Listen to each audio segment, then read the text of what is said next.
দর্শক, ডেইলি সানের পক্ষ থেকে আপনাদের সবাইকে স্বাগত জানাচ্ছি। আমি জায়েদ হোসেন মিশু। এই মুহূর্তে আমি অবস্থান করছি ঢাকা বিশ্ববিদ্যালয়ের যে ভিসি চত্বর, সেই ভিসি চত্বরের একদম সামনে থেকে। আপনারা দেখতে পাচ্ছেন যে এখানে কিন্তু শিক্ষার্থীরা জড়ো হয়েছেন এবং তারা কিন্তু যেই চট্টগ্রামে যেই আইনজীবী যেই হত্যা, তাকে আসলে তার হত্যার বিচারের দাবিতে কিন্তু আসলে এখানে শিক্ষার্থীরা জড়ো হয়েছেন এবং তারা কিন্তু নানা দাবি নিয়ে তাদের যে কথাগুলো, সেই কথাগুলো বলছেন। আমরা আসলে এখানে একজনের সঙ্গে কথা বলবো এবং জানতে চাইবো যে আপনারা আসলে আজকে যে এখানে প্রোগ্রামটি করেছিলেন, এটা আসলে কি কারণে এবং আপনাদের দাবিটি কি ছিল? আজকে যে আমাদের প্রোগ্রামটা, যে ভারতীয় যে আগ্রাসন, এই আগ্রাসনটা আমাদের মধ্যে তারা বিভিন্নভাবে ছড়িয়ে দিতে চাচ্ছে, যা আমরা ইসকনের মাধ্যমে তা এটা প্রতিফলিত হয়েছে। এই ইসকন, এই সংগঠনটি বিশ্বব্যাপী হিন্দুত্ববাদী, তারা কঠোর হিন্দুত্ববাদী। তারা বিভিন্নভাবে আমাদের মধ্যে সাংঘর্ষিকভাবে জড়ানোর চেষ্টা করতেছে। আমাদের এই বাংলাদেশের মধ্যে আজ পর্যন্ত দেখেন কোনো সরকারি কর্মচারী, কোনো জজ আজ পর্যন্ত হত্যা হয় নাই, কিন্তু আজ এই প্রথম এই ইসকন সংগঠনের অনুসারীদের মাধ্যমে আমাদের বাংলাদেশের মধ্যে একজন জজকে হত্যা করা হলো, চরমভাবে হত্যা করা হলো। যা আমরা বাংলাদেশি হিসেবে আমাদের রক্তক্ষরণ হয়। এখন বলতে চাই যে এই ইসকন নামের সংগঠনটি, তারা অচিরেই এটা নিষিদ্ধ হোক। এই সংগঠনটি আমাদের মধ্যে দাঙ্গা এবং হাঙ্গামা তৈরি করতে তারা বিশেষভাবে তারা কার্যক্রম চালিয়ে যাচ্ছে। আমাদের হিন্দু মুসলিম ভাই ভাই এটা আমরা সবাই বলি, কিন্তু এই ইসকনরা হিন্দুদেরকে লেলিয়ে দিয়ে আমাদের মুসলমানদের মধ্যে দাঙ্গা হাঙ্গামা ছড়িয়ে দিচ্ছে। আমরা দেখতে পাচ্ছি যে যতই দাঙ্গা হাঙ্গামা হয়েছে, এটা রাজনৈতিক ইস্যু, পলিটিক্যাল ইস্যু। এই পলিটিক্যাল ইস্যু হিন্দুদেরকে একটা হাতের মুয়া বানিয়ে তাদেরকে ব্যবহার করেছে, কিন্তু হিন্দুরা সেই তারে লাফিয়ে লাফিয়ে আমাদের মুসলমানদের বিরুদ্ধে লেগে যাচ্ছে। আজকে যে আমাদের ভাই আলিফ মারা গেল, এটা আমার বড় দুঃখ হয়। আমি একজন বাংলাদেশি হিসেবে বড় দুঃখ হয়। আমি ঢাকা বিশ্ববিদ্যালয়ের শিক্ষার্থী হিসেবে, সচেতন শিক্ষার্থী হিসেবে, আমি বাংলাদেশের জনগণ হিসেবে আমি জাতির কাছে প্রশ্ন করি যে কিভাবে একজন জজকে হত্যা করা হয় এই ইসকন নামে সংগঠনের মাধ্যমে। আমরা অচিরে এই সংগঠনকে নিষিদ্ধ করতে চাই। এই জন্য আমরা আজকে এই দাবি নিয়ে আমরা রাজপথে এসেছিলাম। আমি জানতে চাই, আপনি বললেন যে ইসকন জঙ্গি সংগঠন, আসলে কি দেখে মনে হলো যে আপনার যে ইসকন কি জঙ্গি সংগঠন? আপনি যে বললেন, আপনি দেখেন ইসকনের কার্যকলাপ ইদানিং রিসেন্টলি আমরা দেখতে পাচ্ছি, তাদের কার্যকলাপ সম্পূর্ণ অবৈধ, ইলিগেলি তারা করছে, যা জঙ্গিদের লক্ষণ। তারা বিভিন্নভাবে মুসলমানদের মসজিদ ভেঙেছে। আজকে এটা যদি বাড়াতে হতো তাহলে এটা অন্যরকম হয়ে যেত। রিসেন্টলি গতকাল ভারতের মধ্যে 4 জন মুসলমানকে হত্যা করা হয়েছে, কিন্তু তাতে কোনো বিচার নাই। কিন্তু আমাদের বাংলাদেশে একটা হিন্দুকে মারলে দাঙ্গা হাঙ্গামা বেজে যেত। আমাদের মুসলমান মারা গেছে, তাদের মাধ্যমেই মারা গেছে। আমি বলতে চাই এটা জঙ্গিদের কার্যকলাপ, সিম্বল অফ জঙ্গি। এটা হচ্ছে তাদের কার্যকলাপ, এই জন্য আমি এটাকে জঙ্গি সংগঠন বলতে চাই, যা বিশ্বব্যাপী তাদের কার্যক্রম চালিয়ে যাচ্ছে জঙ্গিভাবে। আচ্ছা, ইসকন তো সনাতন ধর্মাবলম্বীদের একটি সংগঠন, আমরা জানি। এখন ইসকনকে ব্যান করা হলে তাহলে কি মনে হয় যে বাংলাদেশে যে ধর্মীয় সম্প্রতি, সেটিতে কোনোভাবে আঘাত হানবে কিনা? আপনার কি মনে হয়? আপনি দেখেন যে ইসকনের কার্যকলাপ, আমরা তাদের অ্যাক্টিভিজম দেখলে বুঝতে পারি তারা জঙ্গির, তাদের সিম্বল হচ্ছে জঙ্গি। তাদের মাধ্যমে এদেশের মধ্যে দাঙ্গা হাঙ্গামা চলেছে। আমাদের রাষ্ট্র, আমাদের ইন্টারিম গভর্নমেন্ট, তাদের কাছে চাপ আসছে, যার চতুর্দিকে ইন্ডিয়াকে লেগে দিচ্ছে। ইন্ডিয়ার একটা খবর, খবর দেখলাম যে তারা ইন্ডিয়ার বর্ডার, একজন বললো ইন্ডিয়ার বর্ডার বন্ধ করে দেবে। এর মাধ্যমে আমাদেরকে চাপে রাখতে চেষ্টা করছে। তারা আমাদেরকে চাপে রাখছে, বিশ্বব্যাপী তারা আমাদেরকে দেখাচ্ছে যে আমরা তাদেরকে নিবেদন করতে গিয়ে প্রকৃতপক্ষে আমরা সংখ্যাগরিষ্ঠ হয়ে আমরা তাদেরকে সংখ্যালঘু হয়ে আছি। আমরা তাদের কাছে কিছু বলতে পারছি না। তারা সরকারি চাপে ফেলার মাধ্যমে আমাদের দেশটাকে তারা পিছনে ফেলে দেওয়ার চেষ্টা করছে। কিছুক্ষণ আগে আমরা দেখলাম যে আপনারা এখানে একটি সমাবেশের মতো একটা আয়োজন করেছেন, একটা প্রোগ্রাম করেছেন এবং সেখানে আপনারা কিছু দাবির কথা জানিয়েছেন। এই দাবিগুলো যদি আমি আপনার কাছে আবার জানতে চাই, আপনার এই দাবিগুলো একটু আরেকবার যদি জানান। আমাদের প্রথম দাবি হচ্ছে যে 24 ঘন্টার মধ্যে যারা আলিফ ভাইকে হত্যা করেছে তাদেরকে গ্রেফতার করতে হবে। গ্রেফতার না করলে আমরা চূড়ান্ত আলটিমেটাম দেবো। আর দ্বিতীয়ত হচ্ছে ইসকনকে অবশ্যই বয়কট করতে হবে।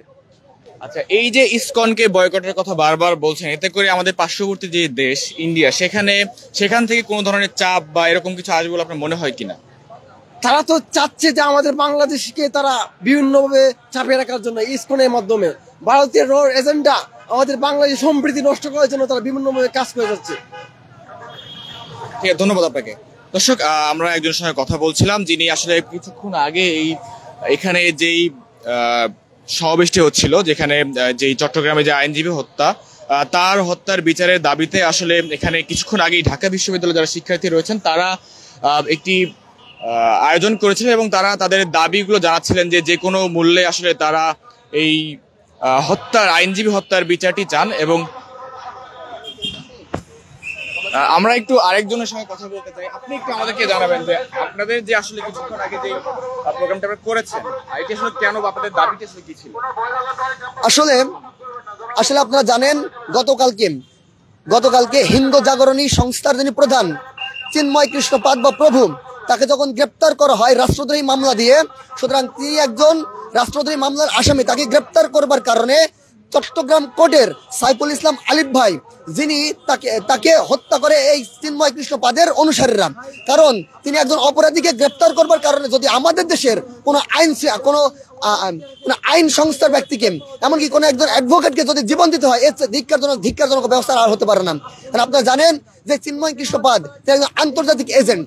সে এদেশে সাম্প্রদায়িক সম্প্রীতি বিনষ্ট করে ফ্যাসিস্ট সরকারের রেখে যাওয়া কাজগুলো বাস্তবায়ন করার চেষ্টা করছে। এমনকি এই দেশে ফ্যাসিবাদকে আবার কায়েম করবার জন্য বা আবার আওয়ামী লীগকে ফ্যাসিস্ট সরকার আবার নিয়ে আসার জন্য সমস্ত ষড়যন্ত্রের মূলে এই চিন্ময় কৃষ্ণ পাদ।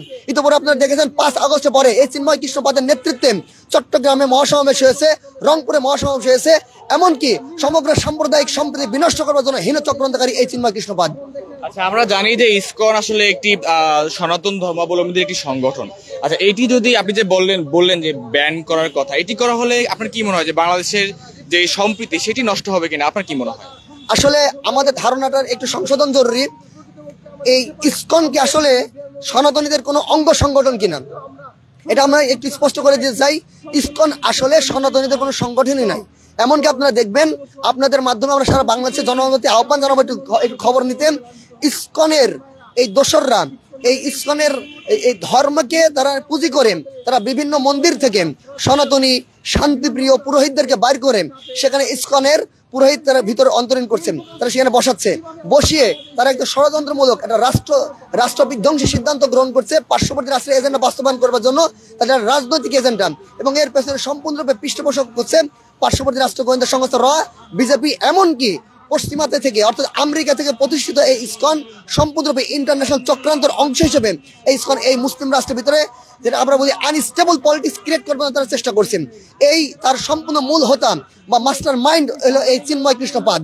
এবং তিনি 5 আগস্টের পর থেকেই নানা রকম ষড়যন্ত্র শুরু করেছে, বিপক্ষে সম্মেলনের মাধ্যমে ফ্যাসিস্ট সরকার হাসিনাকে আবার নিয়ে আসার চেষ্টা করছে। তিনি আসলে কোনো ধর্মীয় সংগঠন নয়, এটা একটা আন্তর্জাতিক গোয়েন্দা সংস্থার এজেন্ট এই চিন্ময় কৃষ্ণ পাদের সংগঠন ইসকন। ইসকনকে ব্যান করা হলে বাংলাদেশে আসলে কোনো ধরনের চাপ পড়বে কিনা, আপনি একজন শিক্ষার্থী হিসেবে কি মনে করছেন? আসলে ইসকন যদি সনাতনীদের কোনো অঙ্গ সংগঠন হতো তাহলে আমাদের সাম্প্রদায়িক বিনষ্টের সম্ভাবনা থাকতো, সনাতনের মনে কষ্ট পেত। ইসকন তো কোনো সনাতনী সংগঠন নয়, তার দেশ কোনো অঙ্গ সংগঠন নয়। ইতিপূর্বে আপনারাও শোনেন নাই, আমরাও শুনি নাই। সনাতন ধর্ম তো আজকে থেকে এদেশে প্রচলিত নয়, আমরা জানি সেন আমল থেকে এদেশে প্রচলিত ইসকন এই সনাতন ধর্মাবলম্বী এদেশে। এতদিন তো তাদের নাম শুনি নাই। নতুন করে ভুইপুরে একটা সংগঠন ইসকন, তারা যে কোনো এজেন্ডা এখানে যদি তারা এজেন্ডা বাস্তবায়ন করতে পারে ওই সংস্থার জন্য লাভ হবে। যদি তাদেরকে ব্যান করা হয় এদেশের সম্প্রীতির জন্য, সাম্প্রদায়িক সম্প্রীতির জন্য ভালো হবে, কোনো প্রভাব পড়বে না ইনশাল্লাহ। আপনি বললেন যে ইসকন একটি ভুইফোর সংগঠন। আমি যদি আপনাকে একটু মনে করিয়ে দিই যে কিছুদিন আগেই আমরা দেখেছি চট্টগ্রামে ইসকন কিন্তু বেশ বড় একটি সমাবেশ করেছে এবং রংপুরেও কয়েকদিন আগে বেশ বড় একটি সমাবেশ করেছে। আমরা প্রায় দেখছি তারা এই ঢাকা শহরেও নানা প্রোগ্রাম করে থাকে আমরা দেখি। তাহলে এটিকে আপনি আসলে যে ভুইফোর বললেন, আসলে কিভাবে বললেন, কোন অনুপাতে বললেন? ভুইফোর বলেছে এই কারণেই, আসলে এটার পূর্বোক্ত ইতিহাস খুব শক্তিশালী নয়। তারা এখন ধর্মকে আশ্রয় করে, ধর্মের সাইনবোর্ডকে ব্যবহার করে তারা এখন ধর্মীয় সম্প্রীতি বিনষ্টের জন্য, যখন ধর্মকে ব্যবহার করা যায়, হিন্দু বা সনাতন ধর্মাবলম্বীর অনেক কোমলমতি মানুষ বা তারা শান্তিপ্রিয় মানুষ, তারা অত্যন্ত ধর্মীয় সংগঠন রূপে তাদের সাথে একত্রিত হচ্ছেন এবং ধর্মের কে ব্যবহার করে তারা অনেক মানুষজনগুলো একত্রিত করতে সম্ভব হচ্ছেন। কিন্তু আসলে যদি তারা ধর্মকে ব্যবহার না করতো বা ইসকন ধীরে ধীরে আমাদের সামনে উপস্থিত হতো শান্তিপ্রিয় সংগঠন হিসেবে, তাহলে দেখতেন তাদের সাথে এই আর 5টা ভুইপট সংগঠনের মতো 5-10 জন ব্যক্তি কিছুই খুঁজে পেতেন না। তার ধর্মকে আশ্রয় করার কারণে, ব্যবহার করার কারণে তাদের এতগুলো জনবল তাদের সামনে। আমরা দেখেছি কিছুক্ষণ আগেই আসলে আপনারা যে আইনজীবী যিনি মারা গিয়েছেন তার হত্যার বিচারের দাবিতে আপনারা বেশ বড় একটি গণজমায়েত করেছিলেন এখানে। সেখান থেকে আসলে আপনাদের মূল দাবিটি আসলে কি ছিল? আমাদের মূল দাবি ছিল, আমাদের এখানে 3টা দফা দাবির ভিতরে প্রথম দফাটা হলো, বা একটা মাত্র বলতে পারি দফা, সেটা হলো আগামী 24 ঘন্টার মধ্যে এই হত্যাকারীদেরকে গ্রেপ্তার করে আইনের আওতায় আনতে হবে, নতুবা যেহেতু চিন্ময় কৃষ্ণপাদের অনুসারে তাকে হত্যা করেছেন এবং এর সাথে চিন্ময় কৃষ্ণপাদ জড়িত, সুতরাং তারা আরো হত্যাযজ্ঞ চালাতে পারে, সাম্প্রতিক সম্প্রীতি বিনষ্ট করতে পারে। এই জন্য 24 ঘন্টার ভিতরে গ্রেপ্তার করে সাম্প্রদায়িক সম্প্রীতি রক্ষা করবার জন্য আমরা আইন শৃঙ্খলা রক্ষাকারী বাহিনীর প্রতি আহ্বান জানিয়েছি, সরকারের প্রতি আহ্বান জানিয়েছি। ধন্যবাদ আপনাকে। দর্শক, আমরা একজনের সঙ্গে কথা বলছিলাম, তিনি যেমনটি জানাচ্ছিলেন যে আসলে যে চট্টগ্রামে যে আইনজীবীকে যে হত্যা করা হয়েছে তার আসলে যেই বিচারের দাবি আছে, তাকে যারা হত্যা করেছেন তাদের বিচারের দাবিতে কিন্তু শিক্ষার্থীরা এখানে গণজমায়েত করেছিলেন এবং আমরা শুনছিলাম তারা যেমনটি জানাচ্ছিলেন যে এই হত্যার বিচার আসলে না হওয়া পর্যন্ত তারা তাদের আন্দোলন চালিয়ে যাবেন এবং ইসকনকে যত দ্রুত সম্ভব তত দ্রুত তাদেরকে ব্যান করার কথাও কিন্তু বলছিলেন। দর্শক, আমাদের সঙ্গে থাকার জন্য সবাইকে ধন্যবাদ জানাচ্ছি। আমরা ক্ষণে ক্ষণে আপনাদের সঙ্গে যুক্ত হব এবং দেশের সকল খবর সবার আগে পৌঁছে দেওয়ার জন্য চেষ্টা করব। ধন্যবাদ সবাইকে।